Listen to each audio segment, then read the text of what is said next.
જામનગરના city C division police સ્ટેશનમાં એક બોગસ દસ્તાવેજ બનાવીને એક ટોળકી વિરુદ્ધ ગુનો દાખલ થયો હતો અને આ જે ટોળકી છે આ ટોળકીમાં ટોટલ 3 લોકો જે છે પંદરાસિંહ પરવીનસિંહ વાળા જાતે દરબાર જામનગર, મયુરસિંહ ઉર્ફે લાલો ભરતસિંહ સોડા જાતે દરબાર નિવાસી જામનગર, સત્યજીતસિંહ યોગેન્દ્રસિંહ જાડેજા જાતે દરબાર એ પણ હે જામનગરના નિવાસી. એ જે 3 લોકો છે આ 3 લોકો વિરુદ્ધ સિટી સી ડિવિઝન પોલીસ સ્ટેશનમાં બોગસ દસ્તાવેજ ચીટિંગની એક ફરિયાદ દાખલ થઈ હતી.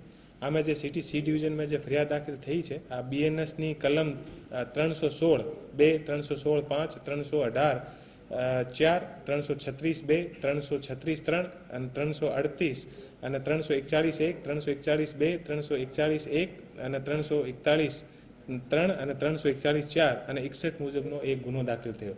આ ટોળકી ઉપર સુરત જે સિટી છે ત્યાં ડીસીબી ક્રાઇમ પર બોગસ દસ્તાવેજ બનાવીને અને બીજા સ્ટેટથી ગેરકાયદેસર હથિયાર જે છે એ હથિયાર લેવાનો ગુનો પણ દાખલ થયો છે. એ જે આરોપી છે એ આરોપીઓ દ્વારા ટોટલ જામનગરના જે અલગ અલગ જગ્યા 82 પેઢી આપને ટોટલ બનાવવામાં આવેલ હતી અને આ 82 પેઢીમાંથી મેન જે 3 પેઢી છે આ 3 પેઢીનું નામ છે મિત એન્ટરપ્રાઇઝેસ, મયુર એન્ટરપ્રાઇઝેસ અને એનવી એન્ટરપ્રાઇઝેસ. આ 3 પેઢી અને બીજા ટોટલ 82 પેઢીના માધ્યમથી 150 કરોડનો ટ્રાન્ઝેક્શન ગેરકાયદેસરના બોગસ બિલ બનાવીને અને 150 કરોડના આસપાસનો ટ્રાન્ઝેક્શન કરીને અને લગભગ સરકાર પાસેથી 30 કરોડનો આઈટીસી યાની આપણે ઇનપુટ ટેક્સ ક્રેડિટ આ લોકો દ્વારા લેવામાં આવેલ છે. અને હું એસઓજીની ટીમને, ડીવાયએસપી સિટી જયવીર ઝાલાને અને બધાને હું બધાઈ પણ આપું છું અને કે એટલી સરસ કામગીરી આ લોકો દ્વારા કરવામાં આવેલ છે અને એસઓજીની ટીમને પણ હું બધાઈ આપું છું કે ઓછામાં ઓછા સમયથી આ લોકોને આ ટોળકીને પકડીને અને આની અત્યારની જે તપાસ ચાલુ છે અને આ તપાસમાં ઘણા બધા એવા જો લોકો છે આ ટોળકી સાથે જે મળેલા છે જેને દ્વારા આ રીતે સરકારને જીએસટીના ચોરી કરીને બોગસ પેઢી બનાવીને અને જીએસટી ચોરી કરીને અને ભારત સરકારને નુકસાન પહોંચાડવામાં આવે છે. આ ઉપર આ ગુનામાં પકડવામાં આવશે.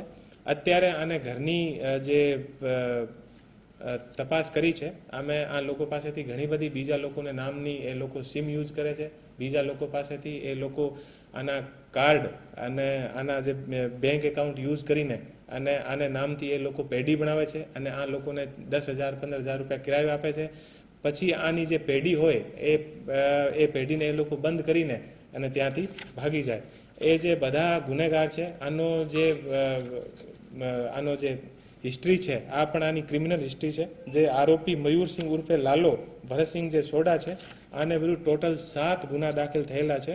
આરોપી સત્યજીત યોગેન્દ્રસિંહ જે જાડેજા છે આને વિરુદ્ધ ટોટલ 2 ગુના દાખલ થયેલા છે અને આરોપી વંદરાસિંહ પરવીનસિંહ જે વાળા છે આને ઉપર ટોટલ 7 ગુના દર્જ થયેલા છે. અને આ એક ક્રિમિનલ ટોળકી છે અને આ ટોળકી દ્વારા ભારત સરકારને જીએસટીની ચોરી કરીને અને બોગસ પેઢીઓ બનાવીને અને જે આમ જે નાગરિક છે આને પણ નુકસાન પહોંચાડવામાં આવે છે.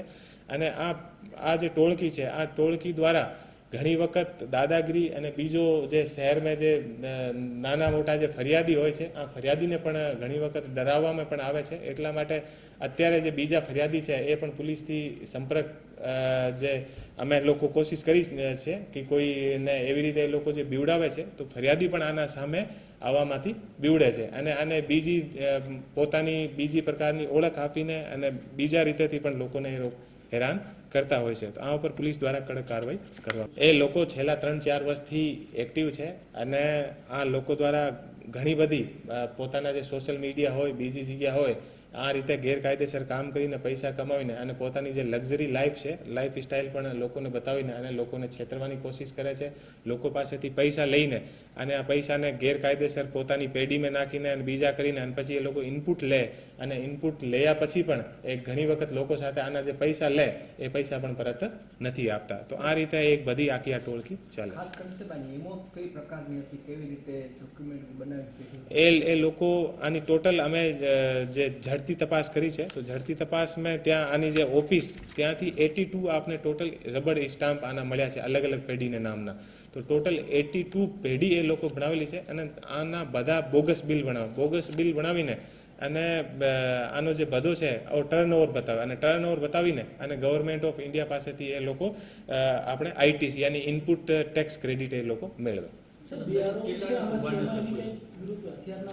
હા, જે મેં આપને જે રીતે શરૂઆતમાં કીધું કે જે આમે જે 2 આરોપી છે, આ 2 આરોપી ઉપર જે વનરાજ અને જે બીજો જે સત્યજીત આરોપી છે, આ આરોપી ઉપર અત્યારે બોગસ દસ્તાવેજ બનાવીને અને ગેરકાયદેસર હથિયાર લેવાનો ગુનો પણ સુરતની જે ડીસીબી છે ત્યાં દાખલ થયો છે.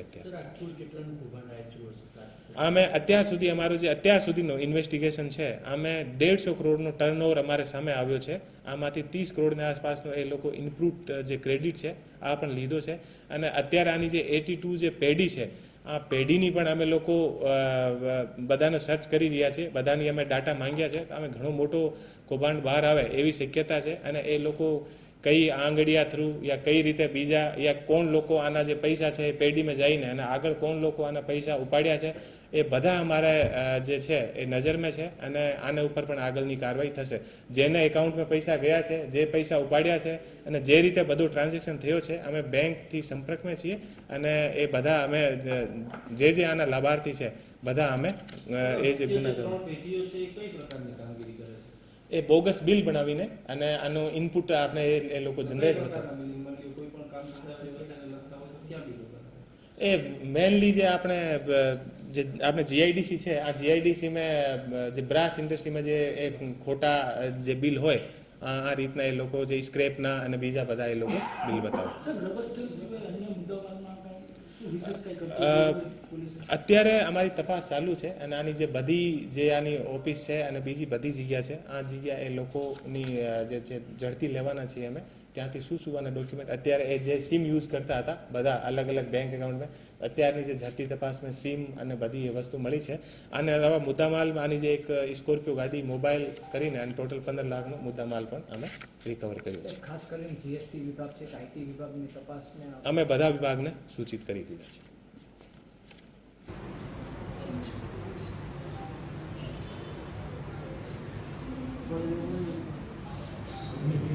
ક્યાં વચ્ચે